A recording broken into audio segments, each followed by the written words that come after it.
ধানসিঁড়ি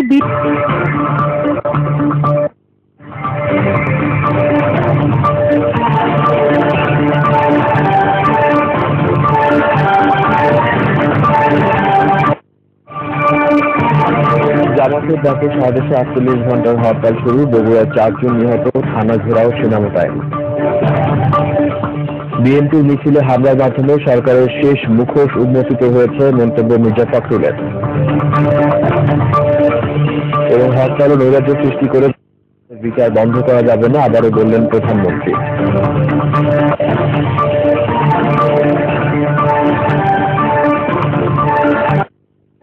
দিগন্ত সংবাদে স্বাগত জানাচ্ছি, আমি আব্দুল্লাহ আল হাসান। শুনছিলেন পিরোল মডেল টাউন শিরোনাম, এবারে বিস্তারিত।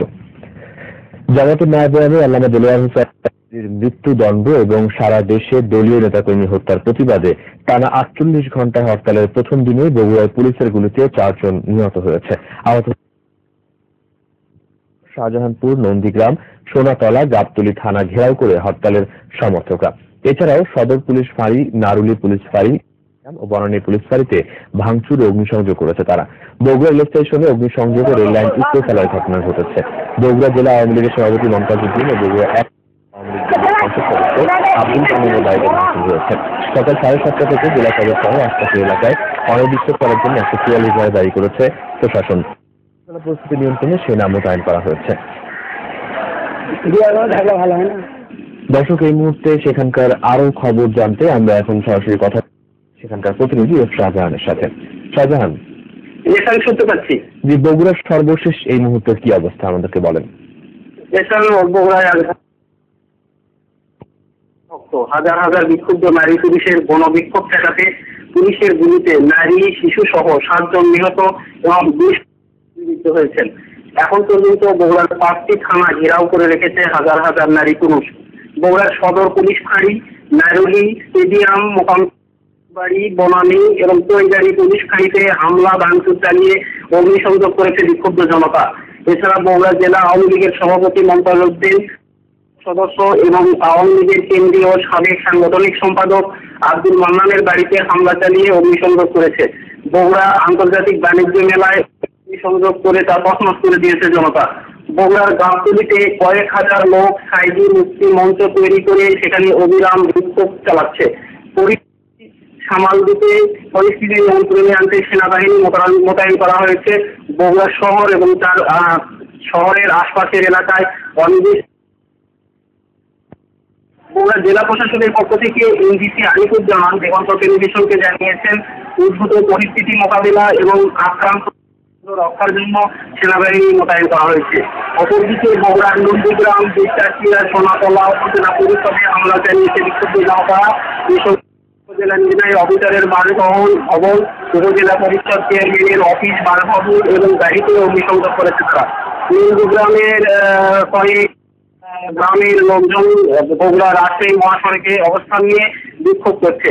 জেলার 12টি উপজেলায় হাজার হাজার নারী পুরুষ বাড়িঘর ছেড়ে মহাসড়কে অবস্থান নিয়ে বিক্ষোভ করছেন। গোটা বগুড়া জেলায় কয়েক লাখ বিক্ষুব্ধ জনতার গণবিক্ষোভে উত্তাল হয়ে উঠেছে বগুড়া। তবে 144 বগুড়া শহরের পরিস্থিতি কিছুটা স্বাভাবিক হয়ে এসেছে। তবে এখন পর্যন্ত বিভিন্ন মহল্লায় গুলির শব্দ এবং পেয়ার ছেলের যাচ্ছে। কিছুক্ষণ পর পর সবাই চেষ্টা করছে। জি শাহজাহান, আপনাকে ধন্যবাদ। দর্শক, বগুড়া সর্বশেষ পরিস্থিতি জানছিলেন আমাদের বগুড়া প্রতিনিধি শাহজাহানের কাছ থেকে। এদিকে সকাল থেকে রাজধানীর বিভিন্ন স্থানে আইন শৃঙ্খলা রক্ষাকারী বাহিনীর কড়া নজরদারি লক্ষ্য করা গেছে। ঢাকা থেকে দূরপাল্লার কোনো বাস ছেড়ে যায়নি, রাস্তায় যানবাহন চলেছে খুবই কম। তবে এখন পর্যন্ত কোনো সংঘর্ষের খবর পাওয়া যায়নি। কলেজ গেট এলাকায় হরতাল সমর্থকরা রাস্তায় টায়ার জ্বালিয়ে ব্যারিকেড সৃষ্টি করে, পরে পুলিশ এসে হরতাল সমর্থকদের ছত্রভঙ্গ করে দেয়। এ সময় কয়েকটি ককটেল বিস্ফোরিত হয়।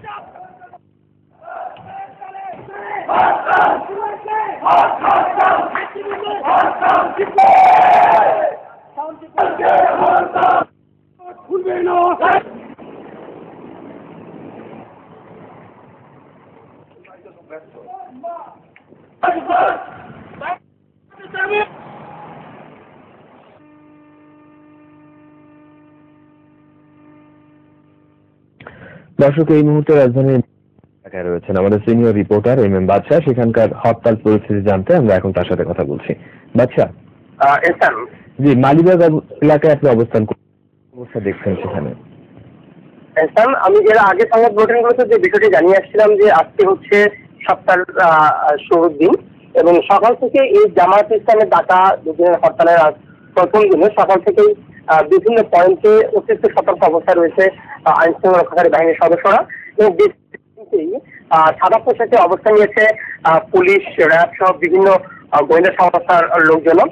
আমরা সমাজে যে বিষয়টি দেখেছি যে মগবাজার বনশ্রী এলাকাতে হরতালের সমর্থনে কিন্তু মিছিল হলেও এরপরে আর এসব এলাকাতে রামপুরা, মালিবাগ, শাহজাহানপুর, শিলগাঁও কিংবা মৌচাক কোন এলাকাতে মিছিল হয়নি বা কোনো প্রতিক্রিয়া রাস্তা দেখেনি। তবে সকালের মিছিল থেকে তারা বিভিন্ন সময়ে বিভিন্ন মিছিলে বারবার করেই মাওলানা দেলোয়ার হোসেন সাঈদীর যে সেখানে তাকে মুক্তি দেওয়া এবং তাকে বের করে নিয়ে আসার জন্য বিভিন্ন দাবি জানিয়েছেন সরকারের কাছে এবং একই সাথে বিভিন্ন জায়গাতে যে সহিংসতা চলছে তারা প্রতিবাদ জানিয়েছেন এসব মিছিল এবং সমাবেশ থেকে। আরেকটি বিষয় জানিয়ে রাখছি, সকাল থেকেই বিভিন্ন পয়েন্টে আমি আগে জানিয়েছি যে অতিরিক্ত পুলিশ মোতায়েন রয়েছে। এরপর এলাকাতেই আমরা বেশ আতঙ্কিত অবস্থা দেখছি লোকজনকে চলাচল করতে। যদিও সপ্তাহের প্রথম দিন তারা অফিসে যাওয়ার জন্য বেরিয়েছেন, তাদের মধ্যে একটা আতঙ্কিত ভাব লক্ষ্য করা যাচ্ছে। কারণ আপনারা জানেন যে আজ সকালে বগুড়াতে জামাত শিবিরের সঙ্গে পুলিশের সংঘর্ষে 3 জন নিহতের ঘটনায় পুরো দেশ জুড়েই আতঙ্ক বিরাজ করছে। সেই ধারাবাহিকতায় এবং রামপুর এলাকার বিভিন্ন জায়গাতেই আর যানবাহন চলাচলের যে বিষয়টি সকাল থেকেই যানবাহন চলাচল করছে। এই অটোরিকশা বেরিয়েছে এবং রাস্তাতে রিক্সা রয়েছে বেশ অনেক পরিমাণে, তবে বাস চলাচল তেমন একটা করছে না। আর বেলা বাড়ার সঙ্গে সঙ্গে বিভিন্ন জায়গাতেই ফার্মেসি দোকানপাটগুলো খুললেও অন্য দোকানপাট বা মার্কেটগুলো বা বিভিন্ন দোকান এখনো খোলা হয়নি বা কোথাও খুলেনি। আরেকটি বিষয় জানিয়ে রাখছি, আমি কিছুক্ষণ সহ বিভিন্ন এলাকা ঘুরে এসেছি। সেখানে বিভিন্ন পয়েন্টে পুলিশ এবং অন্যান্য আইন শৃঙ্খলা রক্ষাকারী বাহিনীর সদস্যদের পাশাপাশি আওয়ামী লীগ, যুবলীগ এবং স্বেচ্ছাসেবক লীগের নেতাকর্মীরা বিভিন্ন পয়েন্টে চেয়ার নিয়ে বসে তারা সেখানে অবস্থান করছেন এবং যাতে কেউ কোনো কিছু পারে সে ব্যাপারে তারা সতর্ক অবস্থান রয়েছেন। এই ছিল মোটামুটি এই অঞ্চলের হরতাল পরিস্থিতি। অনেক ধন্যবাদ। দর্শক, আমরা কথা বলছিলাম বাদশার সাথে। মালিবাগ, রামপুরা, বনশ্রী এই অঞ্চলের হরতাল পরিস্থিতি জানাচ্ছিলেন তিনি। এবার আমরা চলে যাব মিরপুরে। সেখানে রয়েছেন আমাদের সিনিয়র রিপোর্টার এনামুল হক। কথা বলছি। এনাম, হ্যালো। হ্যাঁ এনাম, শুনতে পাচ্ছেন? হ্যাঁ, শুনতে পাচ্ছি। যে এনাম, মিরপুরের কি অবস্থা, কি আপডেট হয়েছে এখানে? এখানে আপডেট এখন একটা বগুড়ার ঘটনা শোনার পরপরই মিরপুর শহর এর আশপাশের এলাকায় মোহাম্মদপুর, মিরপুর এবং এই এলাকার মানুষের মধ্যে একটা আতঙ্ক বিরাজ করছে এবং সবার মধ্যে একটা আতঙ্ক ছড়িয়ে পড়েছে এবং যে যার মতো করে এখন বাড়ি ফেরা শুরু করেছে। দু একটি গাড়ি চললেও যাত্রী উপস্থিতি একেবারে নেই বললেই চলে। খুব সামান্যই যাত্রী চলাচল করছে এইসব গাড়িতে। তবে এখানকার সব ব্যবসা প্রতিষ্ঠান, মার্কেট, বিপণী বিতান সবকিছু বন্ধ আছে। সকালের দিকে মোহাম্মদপুর কলেজ গেট এলাকাতে ছাত্র শিবিরের নেতাকর্মীরা হরতালের সমর্থনে রাস্তায় অবরোধ করে এবং আগুন জ্বালিয়ে দেয় এবং বিক্ষোভ প্রদর্শন করে। এক পর্যায়ে পুলিশ সেখানে ঘটনাস্থলে আসতে পুলিশকে লক্ষ্য করে হরতালকারীরা বেশ কয়েকটি ককটেলের বিস্ফোরণ। পুলিশ এই সময় বেশ কয়েক রাউন্ড টিয়ার সেল এবং রাবার বুলেট নিক্ষেপ করে এবং তারা বিক্ষোভকারী এবং হরতাল সমর্থনকারীদের তাড়িয়ে দেয়। এখন চলছে এখনো থমথমে অবস্থা। বিভিন্ন অলিগলিতে জামাত শিবিরের নেতাকর্মীরা হরতালের সমর্থনে ক্ষুদ্র ক্ষুদ্র মিছিল এবং পিকেটিং করছে। আর হরতালে আওয়ামী লীগ এবং ছাত্রলীগের নেতাকর্মীরা পল্লবী এলাকাতে একটি মিছিল বের করে। তবে পরিস্থিতি এখন আরো অবনতি ঘটার আশঙ্কায় এখানে র্যাব এবং পুলিশকে ব্যাপক দেখা যাচ্ছে এবং প্রতিটি রাস্তার মোড়ে মোড়ে পুলিশকে সতর্ক নজরদারি দেখা যাচ্ছে। জি এনাম, আপনাকে ধন্যবাদ। দর্শক, আমরা কথা বলছিলাম আমাদের সিনিয়র হকের সাথে। মিরপুর অঞ্চলের হরতাল পরিস্থিতি জানাচ্ছিলেন তিনি। বিএনপির মিছিলে হামলা চালানোর মাধ্যমে সরকারের শেষ মুখোশ বলে মন্তব্য করেছেন দলের ভারপ্রাপ্ত মহাসচিব মির্জা ফখরুল ইসলাম আলমগীর। শনিবার রাতে বিএনপি চেয়ারপারসনের গুলশান কার্যালয়ে সংবাদ সম্মেলনে তিনি বলেন, তার দল আর নীরব ভূমিকা না, প্রতিটি আঘাতের জবাব দেওয়া হবে বলেও হুঁশিয়ারি দেন মির্জা ফখরুল। তিনি অভিযোগ করে বলেন, পুলিশ রাষ্ট্রের পক্ষে নয় বরং ফ্যাসিবাদ সরকারের পক্ষ হয়ে কাজ করছে। এছাড়া গণজাগরণকে সরকারের লেজুর ভিত্তির আন্দোলন বলে আখ্যা দেন বিএনপির ভারপ্রাপ্ত মহাসচিব। বিএনপির ভিত্তির উপরে হামলা সরকারের সেই মুখোশের সেই সুতোটুকু পর্যন্ত খসে পড়েছে, ফ্যাসিবাদের নগ্নরূপ প্রকাশ হয়ে পড়েছে। হত্যা নির্যাতনের উন্মুক্ত তারা জনগণকে আতঙ্কিত করে তুলতে চাচ্ছে। একের পর এক জাল বুনে নৃশংস হত্যাকাণ্ডের মধ্য দিয়ে বিরোধী দল শূন্য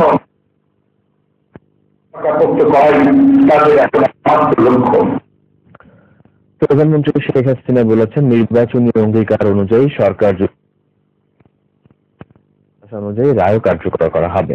হরতাল দিয়ে নৈরাজ্য সৃষ্টি করে বিচার বন্ধ করা যাবে না বলেও জানান তিনি। শনিবার বিকেলে মাদারীপুর স্থানীয় আওয়ামী লীগ নিজস্ব অর্থায়নে সরকারের মেয়াদেই পদ্মা সেতু নির্মাণ কাজ শুরু করার ঘোষণা দেন প্রধানমন্ত্রী। জাহাঙ্গীর আলম জানাচ্ছেন বিস্তারিত।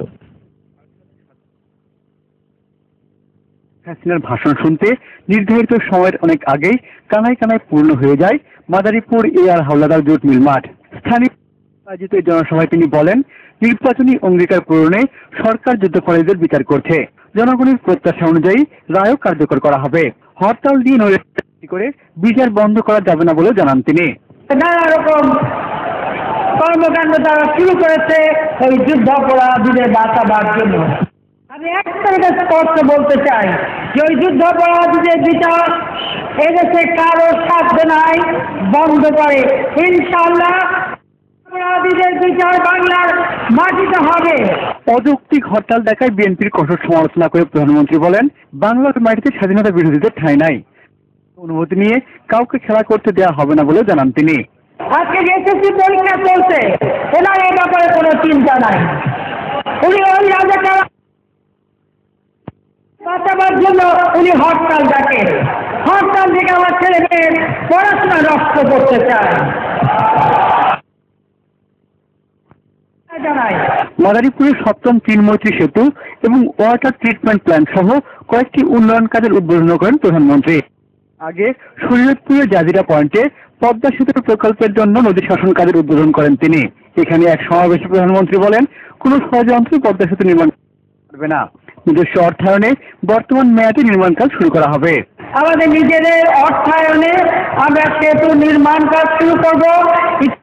বাজেটে আমরা টাকা রেখেছি আগামী 4 বছরের জন্য 20,000 কোটি টাকা এই পদ্মা সেতু নির্মাণের জন্য বরাদ্দ করা। জাহাঙ্গীর আলম, দিগন্ত টেলিভিশন। শাহবাগ আন্দোলনের সংগঠক ব্লগার রাজীব হত্যায় জড়িত সন্দেহে 5 ছাত্রকে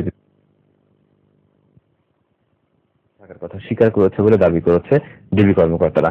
তবে হত্যাকাণ্ডের মূল পরিকল্পনাকারীকে এখনো ধরা যায়নি বলে জানিয়েছে গোয়েন্দা। হাসানের রিপোর্ট। জামাত নেতা কাদের মোল্লার ফাঁসির দাবিতে গত 5 ফেব্রুয়ারি শাহবাগে শুরু হওয়া ব্লগার আন্দোলনের অন্যতম রাজীব হায়দার আন্দোলনের 10 দিনের মাথায় নিজ বাসার সামনে সন্ত্রাসী হামলায় খুন হন তিনি। এর পরপরই তার ব্লগ থাবা বাবার সূত্র ধরে আল্লাহ, মহানবী সাল্লাল্লাহু আলাইহি ওয়াসাল্লাম ও ইসলাম ধর্ম সম্পর্কে নানা অশালীন ও আপত্তিকর বক্তব্য বিভিন্ন মিডিয়ায় প্রকাশিত হয়।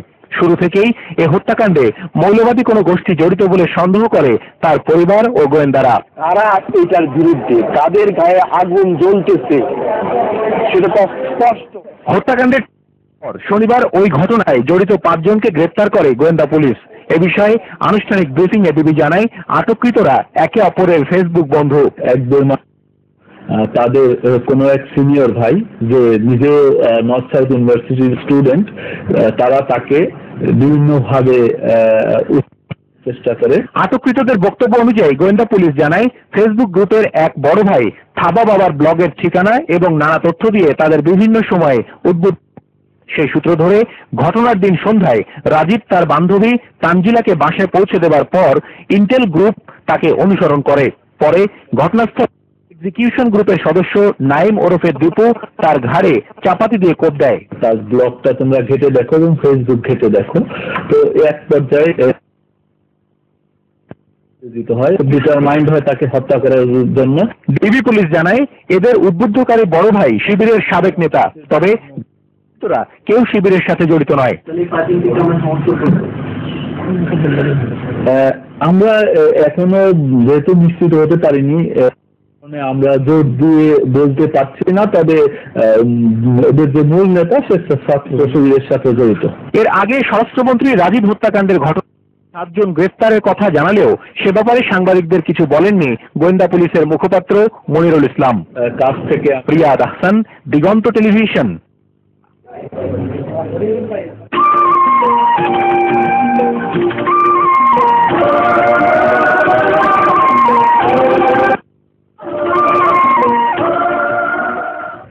তেসরা মার্চ 1971 স্বাধীনতা যুদ্ধে প্রথম শহীদ হন ফারুক ইকবাল।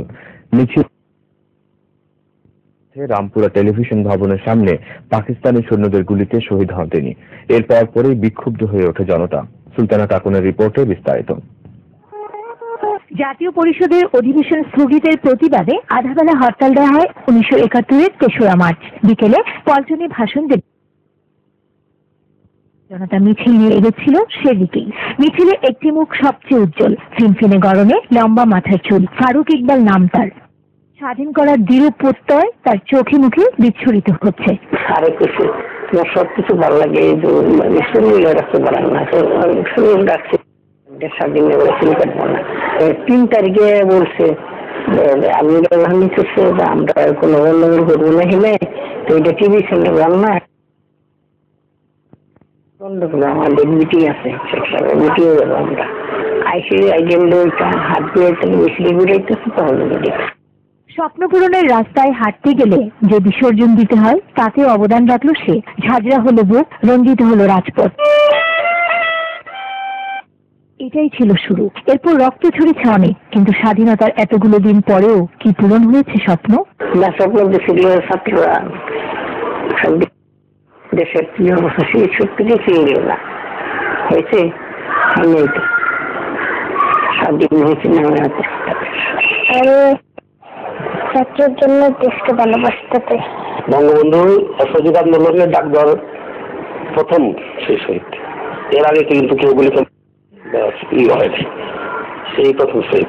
এটা তো আপনি সরকারের উচিত এটা ইতিহাসে আনা বা পাঠ্য পুস্তকে আনা। স্বাধীন বাংলা গড়ার প্রত্যেক আন্দোলনে ঝাঁপিয়ে পড়া লাখো শহীদ ঘুমিয়ে আছেন এই বাংলায়, কিন্তু যারা বেঁচে আছেন তারা হয়তো চাইবেন স্বাধীনতা হোক আরো অর্থবহ। সুলতানা কাকু, দিগন্ত টেলিভিশন, ঢাকা। এবার একটা বিরতি নিচ্ছি, ফিরে এসে থাকছে। প্রশাসনের নিষেধাজ্ঞা উপেক্ষা করে চলছে যাত্রার নিধন, অকালে ধ্বংস হচ্ছে জাতীয় মাতৃ দেশ। হেলিকপ্টার হামলায় 2 আফগান শিশু নিহত হওয়ায় ক্ষমা চেয়েছে